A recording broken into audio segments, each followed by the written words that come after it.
All right, guys, welcome back into another episode of To the Show We Go Baseball Podcast. Today's episode, we have another Red Sox prospect. It is a position player this time, and it's our first one this offseason. We've done a lot of pitchers lately, but we had a member of the 2024 draft class. We got Will Turner.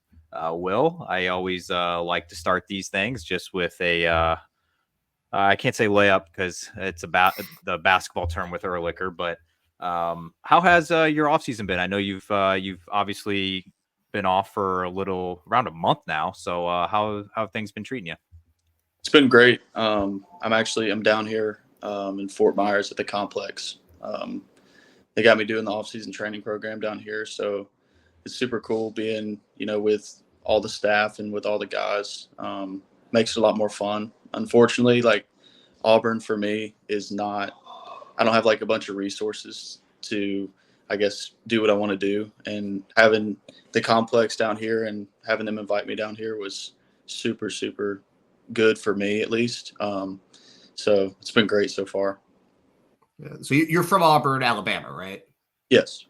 Yeah. So that's football country. Like I feel like that's definitely what you would consider Friday Night Lights territory, all that stuff.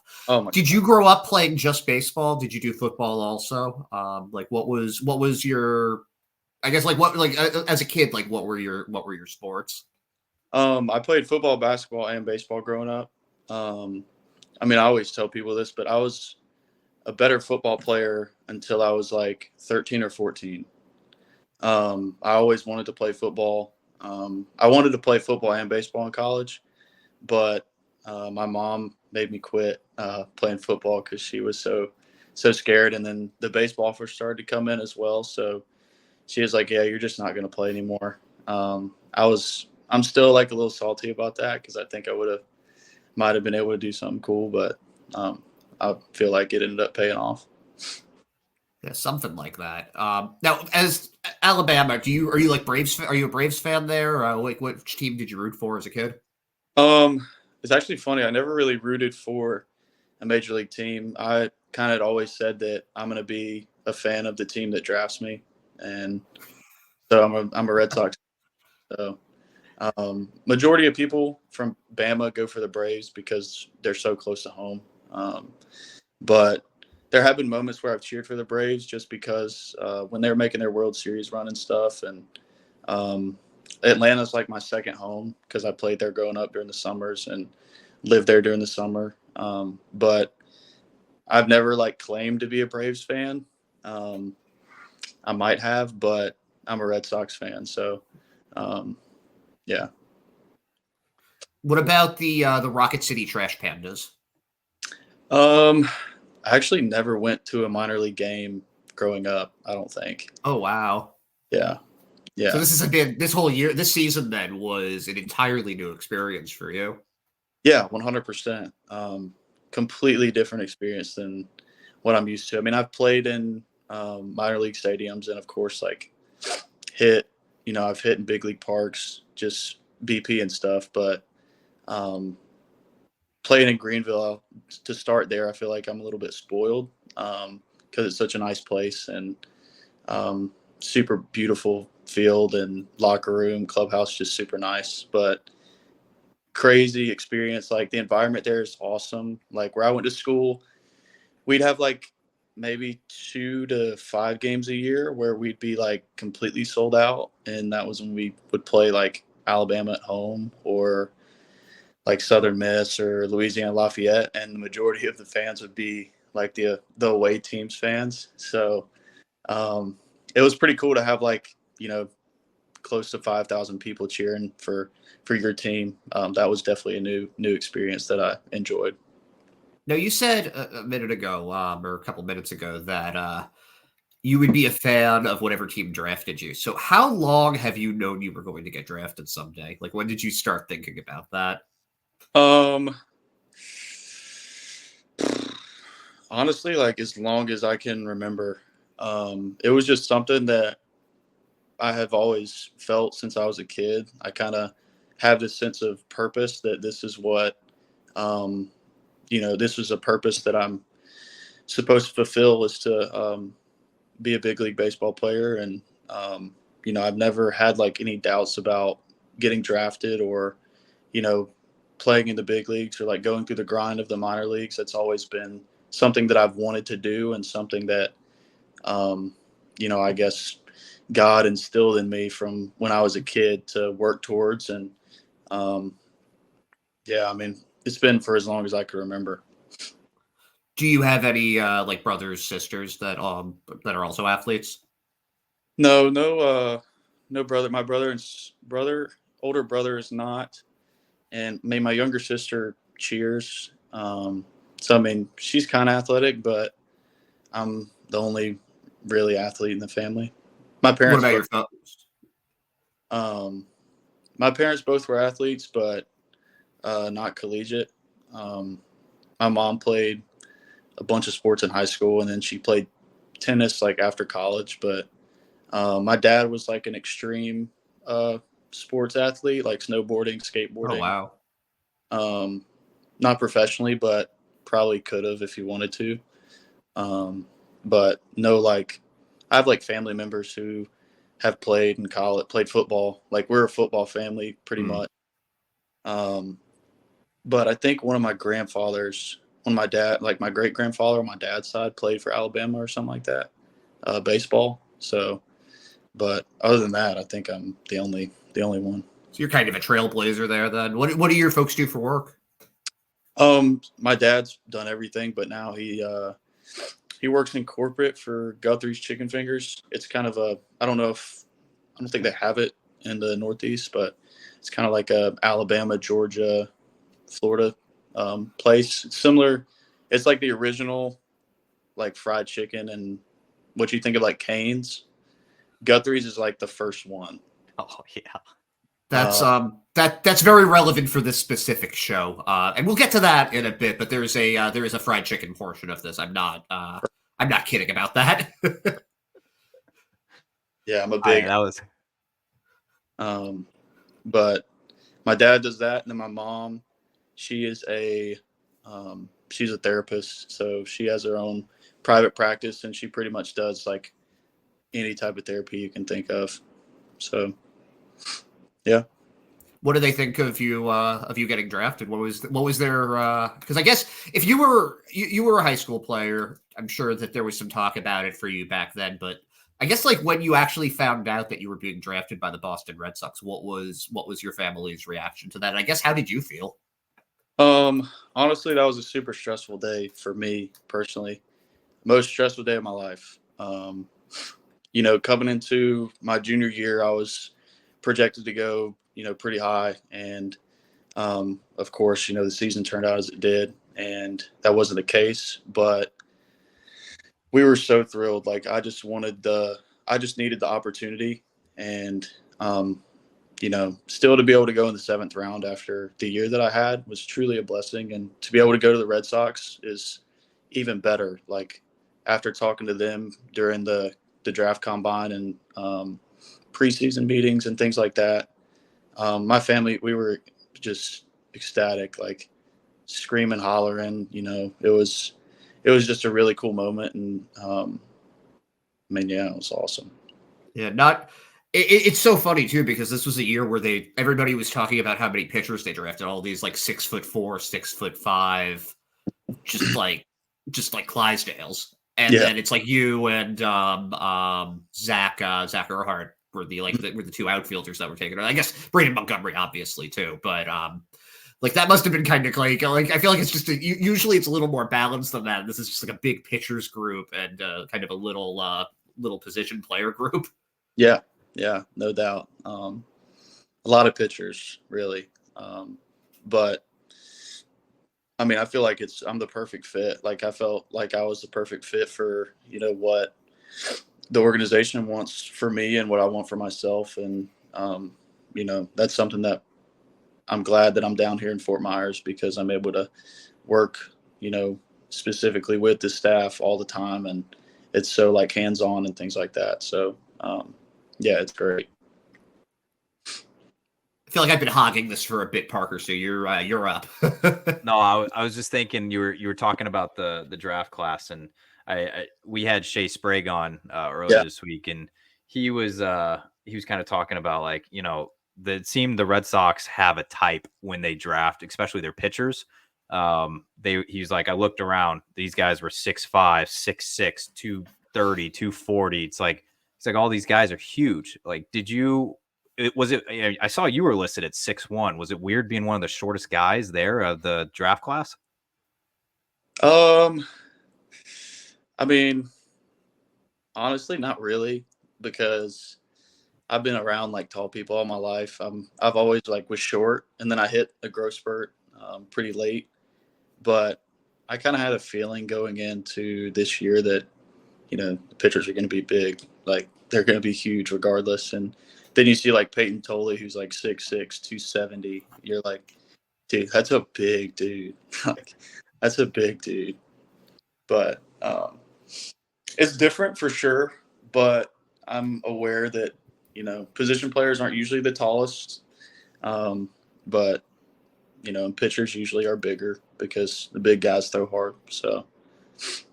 Yeah, I feel like after last year when I watched them draft Wee Hunt and Trenter O'Donnell back to back, I'm like, I don't think they can get any bigger than this. And then they go this year and get Peyton Tolley and Brandon Clark and a few other guys that are just big dudes. But yeah. I did want to ask you though about your 2024. We were obviously talking about you getting drafted. Then you went out to Greenville. This was all after playing your last season at South Alabama. So you had a hell of a year. It was jam-packed. You had your last season in college, then you got drafted, and then you had your turn pro right away, and you went off to Greenville. How does it feel looking back now that 2024 is kind of over and you're just like, okay, that was a lot. I can kind of decompress. What do you think about it? Honestly, like I was super grateful. Like I had so much fun, like especially when I got to Greenville. Just being in that environment and being around the guys, like I was so happy to be there. And this year was very, very hard for me. I went through some things that I really hadn't gone through before. And, I hadn't really had a down year in like a really long time. And it was unfortunate that, of course, it happened on my draft year because it ends up making a little bit bigger of an impact on me personally. And that was tough. But once the season was over, I was kind of like, okay, I was like, I'm so thankful for everything that I went through. Like it, mentally and dealing with the failure that I dealt with. And I was like, okay, I can like take a step back and take a break for a little bit and kind of reflect on everything that happened. And just being grateful that the Red Sox sent me to Greenville because I felt like that deep down, I was like, okay, I want to start in high A. Like I want to be challenged. I want to fail. I want to see what I need to improve at in order to have a really, really good 2025 and hopefully propel myself as close to the big leagues as I can. And just super thankful for it and thankful for the relationships that I was able to form being there for a month and a half. And it made the transition a lot easier coming into off-season training and things like that. So super thankful for it. So I do have a question about about that season also, because as you alluded to, it was a struggle for you. And what I read was that there were some adjustments that you made with your hands. And I don't know if it was to hit for more power or something like that, but the adjustments just didn't work. Is that an accurate assessment of it? And if not, like what were the struggles you were going through? And then I guess how, when you got to the Red Sox, did you proceed? Yeah, so honestly, like I think that scouts and things felt like I lowered my hands and stuff like that. Honestly, I probably did subconsciously. I didn't really mean to. I wasn't trying to hit for more power. Like I wanted to have the same year I had my sophomore year because it was great. Like I was like, okay, like that's the player that I am. And I didn't want to change anything. Of course, like, yeah, everybody wants to hit more home runs, but I was like, all right, I'm just going to lift and get bigger. But no, I wasn't like chasing power. It was just like, I could never get going. Like it was just a really, really tough year. And I started off, I had like the wrong, my eyes changed. I had the wrong contact prescription for like the first 10 games. and I started off hitless. I was 0 for 19 to start. And then I picked it up a little bit for a couple weeks, and then, you know, I had people tell me to change things and try stuff. And of course, like, I'm like, all right, I want to, be better and help my team win, because what I'm doing right now is not enough. And so, of course, I was just tinkering throughout the entire year, could never get it going. Some games I'd be like, okay, like I feel really good. I'd have 3 or 4 hits. And then another game I'd be like, I'd miss like 3 or 4 fastballs down the middle, pop them straight up. And I'm like, what is going on right now? So it was just super up and down, like honestly, mostly down, which was really tough. Especially because I wanted to get my team to the postseason for the first time in, 3 or 4 years. And, but, it is what it is, and there's a purpose for it. And, I'm a lot better dealing with failure now than I was then. And I think that's going to pay off in pro ball too, because it's just super up and down. Like, and I even saw that in Greenville too. Like, I didn't hit very well in Greenville either, and my swing was still flawed, but I had so much fun because I was like, oh my gosh, like this is the coolest thing ever. I'm playing pro ball right now. And I was in college 2 months ago. And plus I wasn't stressing because I was like, I'm just ready for the off season to get to work with the guys and fix myself up, because I know the type of player I am. And I think the Red Sox knew the player that they drafted, and which I was super thankful for. And but yeah, that's pretty much it. Yeah, no, it's interesting because it's something that I think about a lot with baseball, that I have like on, you can't see it with this angle, but I have I bought this went to the Hall of Fame with my dad in 2017. I bought this little plaque that has Ted Williams on it, and it says, baseball's the only endeavor where you can fail 7 out of 10 times and be one of the best in your profession. Yeah. And even if you know that that's objectively true, I think it's really hard to know that you're going to get your ass kicked, like, at least half the time that you're up. And just have to bounce right back up and do it again and do it again and do it again. And if this is the first time, because I'm sure like it's like you said, you hadn't dealt with this before. You were probably the best high school player on your team. You were expected to be a top 100 draft pick. I was like reading up on your profile. Like, you were super impressive player and still are a super impressive player, but you have that, it just doesn't always click sometimes, and then you get into your own head, and it's a really hard thing to adjust to. And I guess I'm going somewhere with this. I guess my question is, was there a point in the college season when you were kind of just like, screw this, I know what player I am, I'm going to go back to that? Or did it come more after you were drafted and it was like, okay, well, this is a clean slate, here I go? Like, how did that end up happening? I mean, I think in college it was more, I felt more pressure in college just because it's a completely different environment. And it was honestly, since I played college for like, after my sophomore year, I went to the Cape, and that kind of gave me a taste of like, I was like, okay, like I feel like this is what pro ball is going to be like super competitive. Like it's just so free. Like you just go out and play your game. Like, that's pretty much it. And, I just felt a lot more pressure during college. And after I got drafted and went to Greenville, like I felt like a boulder was lifted off my shoulders. I was like, dude, I do not care like how I do right now. I'm just going to enjoy this and be where my feet are. And this has been a really tough year. Of course, I want to succeed, but it's like, if I fail, it's going to be okay because I have so much time. And then I was also given a little bit of, some of the front office guys kind of told me, they were like, look, we don't care what your stats are for your first 30 games in pro ball, like your first stint. Like, we're just getting your feet wet, and like, we just want you to go out and play.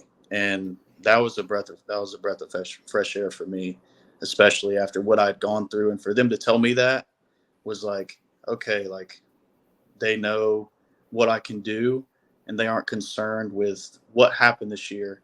They just want to fix what was happening and make me the player that I'm supposed to be. And that's really was great. Like, I was just super, super thankful for that.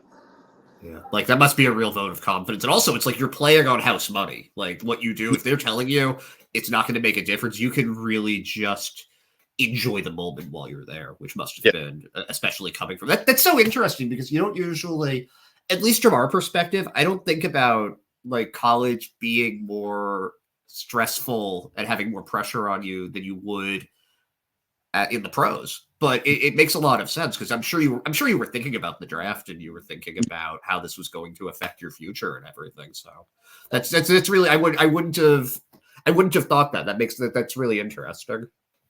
Yeah, for sure. I thought about it a few times, but I knew like my bigger. Can y'all hear that? A little bit, yeah. Okay. Who is it? That's Braden Montgomery and D'Angelo. It's all right. I mean, but they're that's so funny. They're fools, but they're pretty excited for the World Series game, I think. Okay. But shoot, I might have lost my train of thought.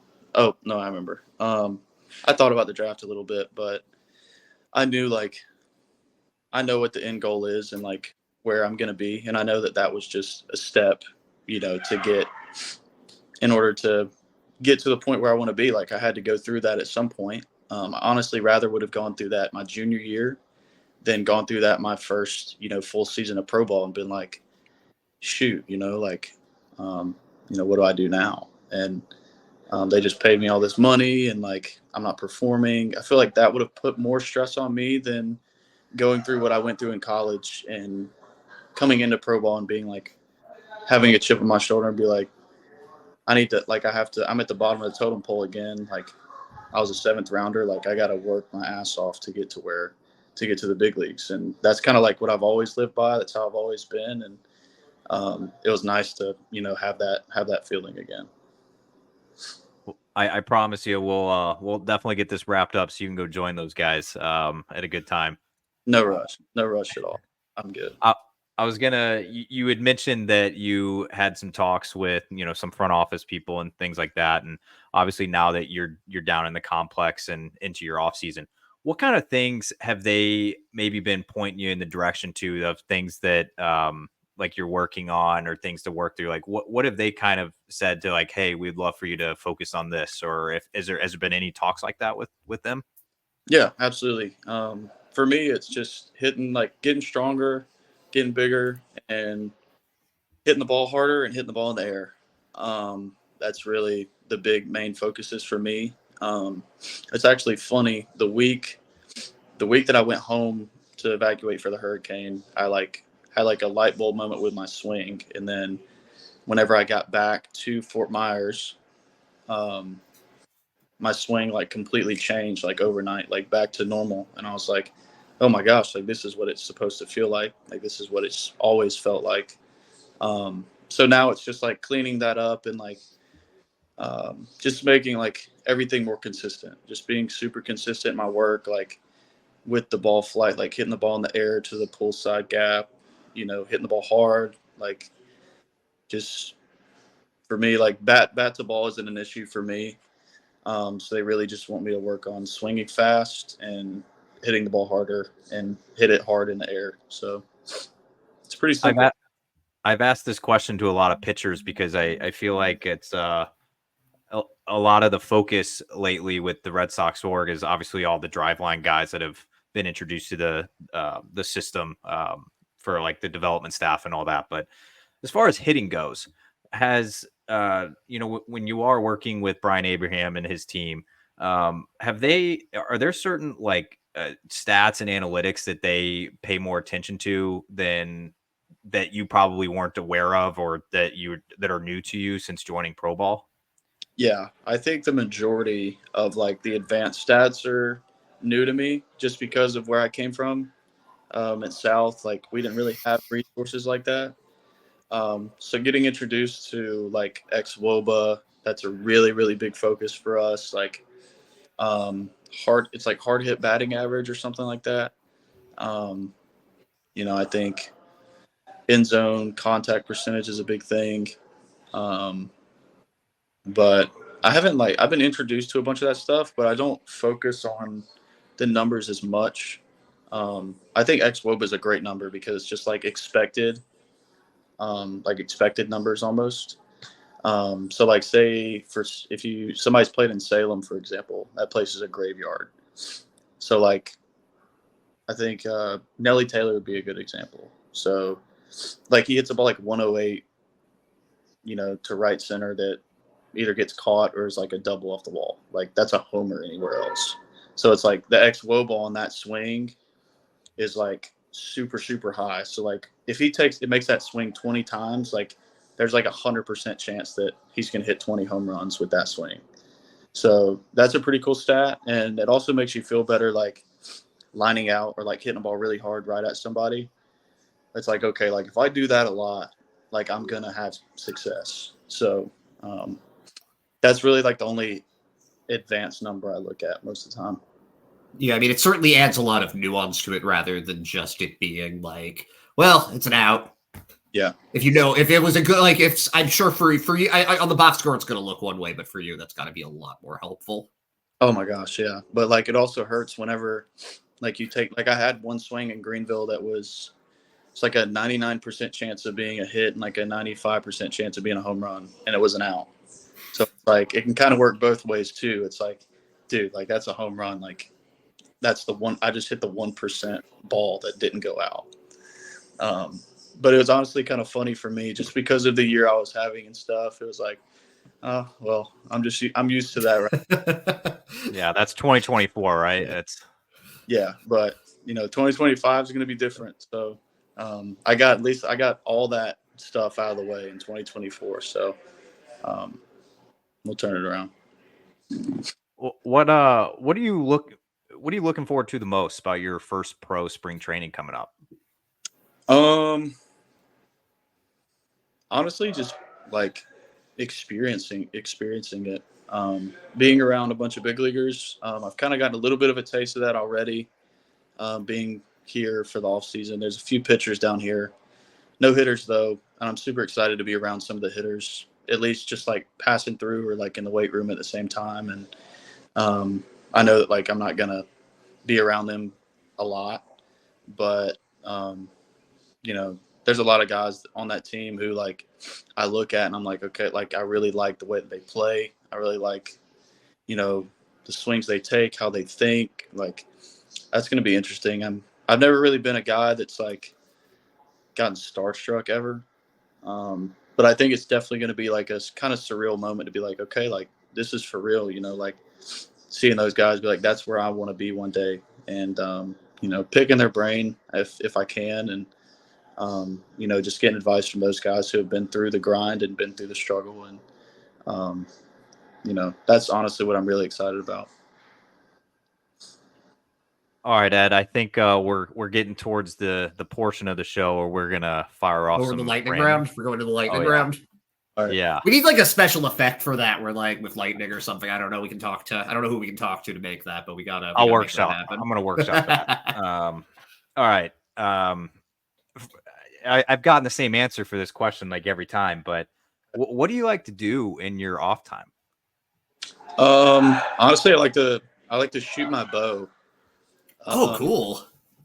Yeah. Like a bow and arrow. I'm assuming that is what you mean. Yeah. Like I have a compound bow and I have a target down here with me at Fort Myers. And fortunately I have like a backyard area that's big enough to where I can shoot into the target. So that's like my hobby that I do kind of after I get home from practice. Most days I eat and then I go out and shoot my bow for 10 minutes to an hour, and just kind of like relaxes me and gets me not thinking about baseball at all. And I play video games occasionally, but I usually just go out and shoot my bow. I like to be outside and play golf sometimes too, but that kind of messes with my swing, kind of goes against what I'm trying to work on right now. So I really just go out there and shoot a bow into a fake deer, and then that's about it. How did you pick that up? How did you pick that hobby? It had been something that I'd been very interested in for a few years, but I I guess, had the financial resources to be able to get into it. And fortunately, I have those resources now. So I was able to like get into it, and I kind of researched it a little bit, and I really like the art of it. It's, I like doing things that are difficult, and archery is like one of the most difficult things you can do.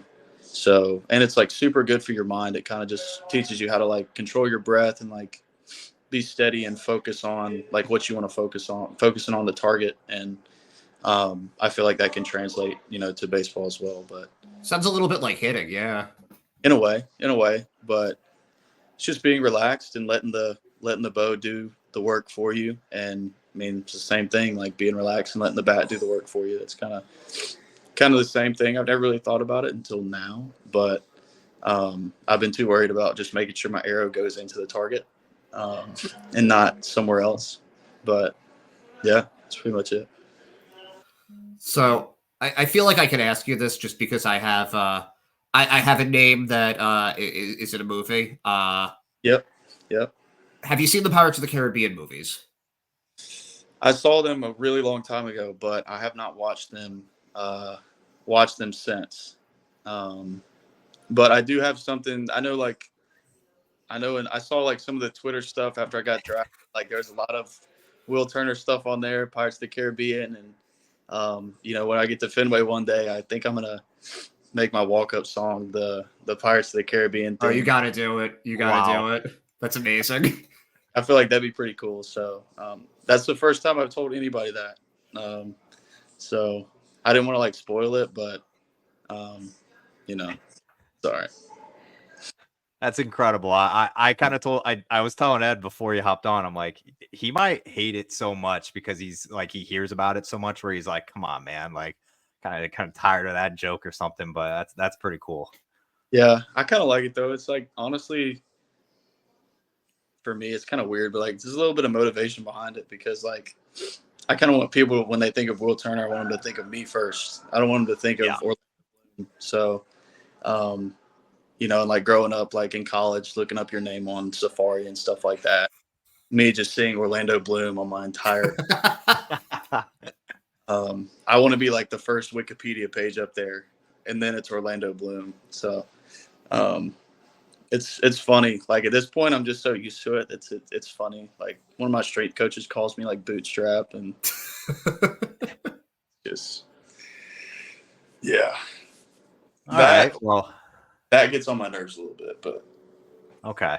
Besides that, we're not going to call you Bootstrap, is what you're saying. No. Don't call you that. I mean, you can, but like I don't want to piss you off. It's fine. Yeah. He's okay with the Pirates of the Caribbean gifts and stuff like that on Twitter. Like I think. All right. Absolutely. All right, cool. All right. My next question here. You lived in the state of Mass for a summer there in Brewster. What were a couple of your favorite things about living on the Cape for a summer? Man, well, I really like the weather. And I was actually fortunate enough to go to Boston for like the pro day workout that we had. So it was cool seeing everything down there. And honestly, it was just like super peaceful, and the water being so close and the beach and being able to, go sit on the beach and enjoy the sunset or things like that were super cool. And just like the environment of everything, it was a lot different than where I was from. So I didn't like go out and do very much. I was kind of just like, I'd play and then go home and play video games or just go hang out with a few of the boys. But like, I really enjoyed it. It was beautiful. And honestly, it's a surreal moment because the last swing I took in Fenway was a homer into the bullpen. So I'm like, well, that's pretty cool. So. That is kind of cool. And I feel like you need to know, though, that Cape Cod, Nantucket, Martha's Vineyard, all that area in the summertime just feels like a movie. The rest of the state's not like that, though. No, that's a good way to put it. Like, there were times like I'd be driving at night, like through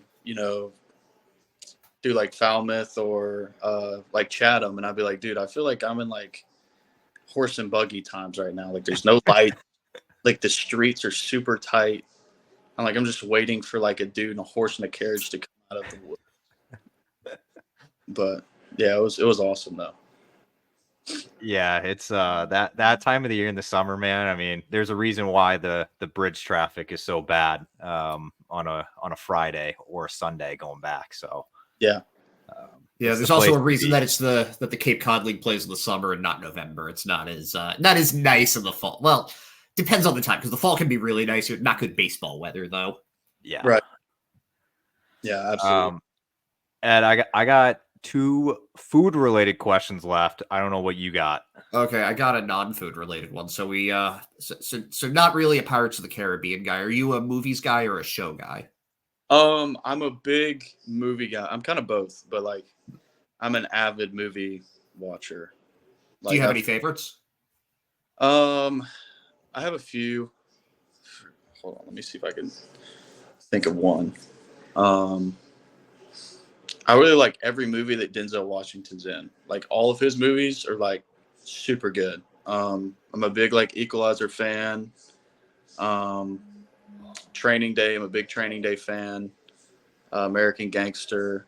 Oh, that was I love it. American Gangster. All of these are solid. I really like the James Bond series, like that entire series. Do you have a favorite James Bond, like the actor? Definitely Daniel Craig for sure. I feel like it's whichever one you grew up on is good. Because for me, it's Pierce Brosnan because that's the age that I had. My parents, it's Sean Connery. I feel like it's like who you're like. That's James Bond, whoever you saw first. Yeah, I can't like see it any other way. Like without him in it, it just makes it's just kind of weird.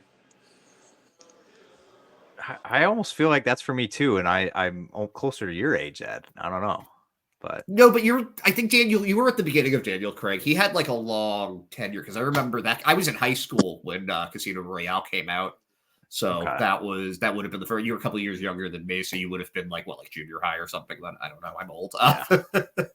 It's all good.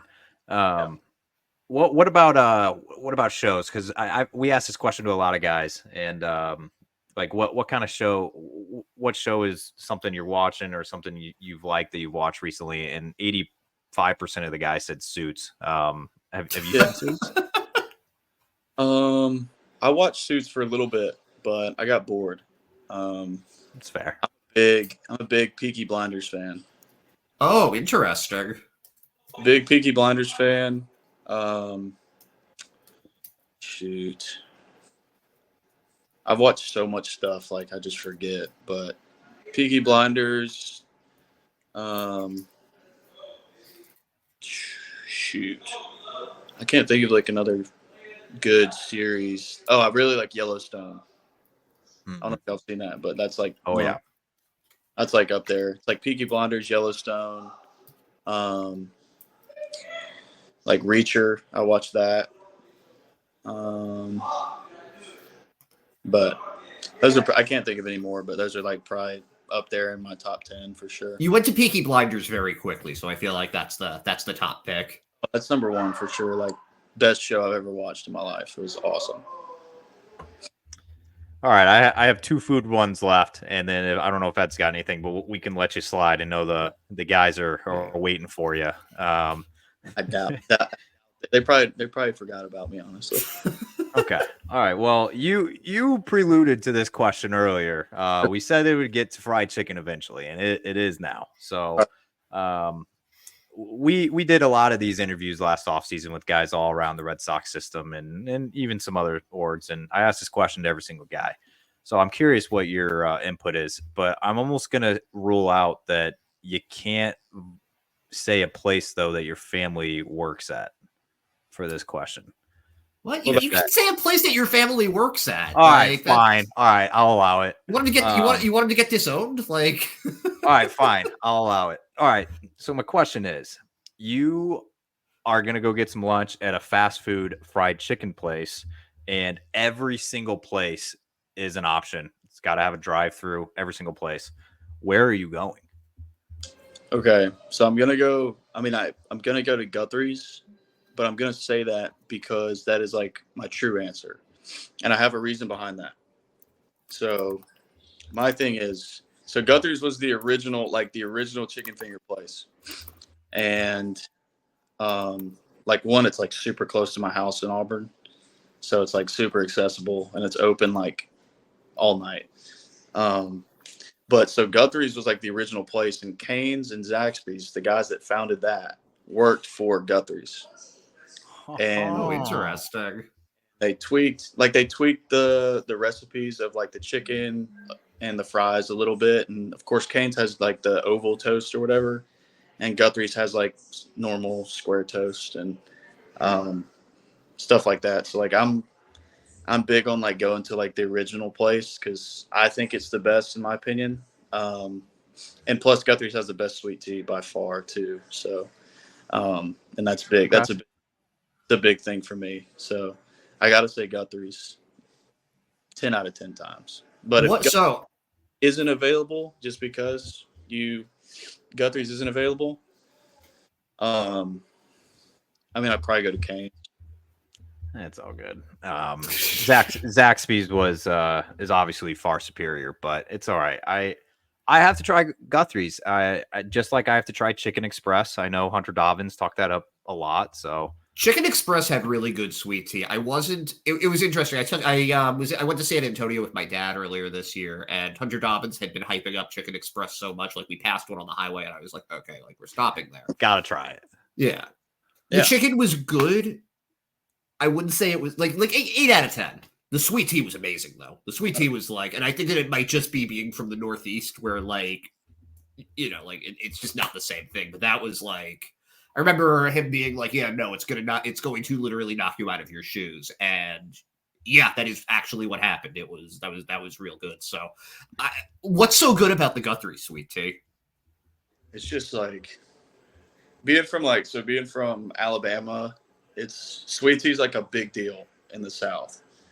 So like up north, I tried to get sweet tea when I was in the Cape and it was like, good luck. No, it's like super, super sweet in the South. And like Guthrie's sweet tea is just so sweet. Like that's what makes it so good. But I mean, that's really all I have. It's so sweet. So that's what makes it. All right. Well, I got my last one that we can end on, unless Ed, you want to end on something after this. But your teammate this past in Greenville, Max Carlson, said something that this answer to this question says a lot about somebody, and I agree with them. So I want to see what you got. So you got 3 of your fingers, right? And they can dispense 3 sauces. But those are the only sauces that you get to use for the rest of your life. You can't use anything else. What are those 3 sauces? Okay. Guthrie sauce, yum yum sauce, and this is super specific, but I'm gonna go Wingstop Ranch. Oh, interesting. Okay. No one there hurts, honestly, but I gotta do what I gotta do. You know, a lot of guys have been leaving out ranch, which is crazy. Like, just crazy. That is not. I have to have ranch. I have to. But Wingstop Ranch, they got some good ranch. Yeah, they do. I'm like a little bit picky about my like ranch and stuff like that. Like I only eat like a specific, like it has to be like the thick ranch, like Hidden Valley, like no chance. Like I'll never eat. But like from my hometown, there's this restaurant called Red Elephant, and they have like the best ranch ever. And if I had to say them, I didn't want to go like too outlandish. But yeah, Wingstop Ranch would be on there for sure. All right. Well, my wife likes to get that every now and then, so maybe next time I'm gonna have to make sure I pay attention to it. But you have to. Yeah. All right, Will. Well, we appreciate all the time you gave us. You gave us 45 minutes of your time, so we definitely appreciate that. We're looking forward to seeing you in spring training and everything. So hope the off season treats you well. But thank you so much for hopping on. Yeah, thank you guys so much for having me on. It was awesome.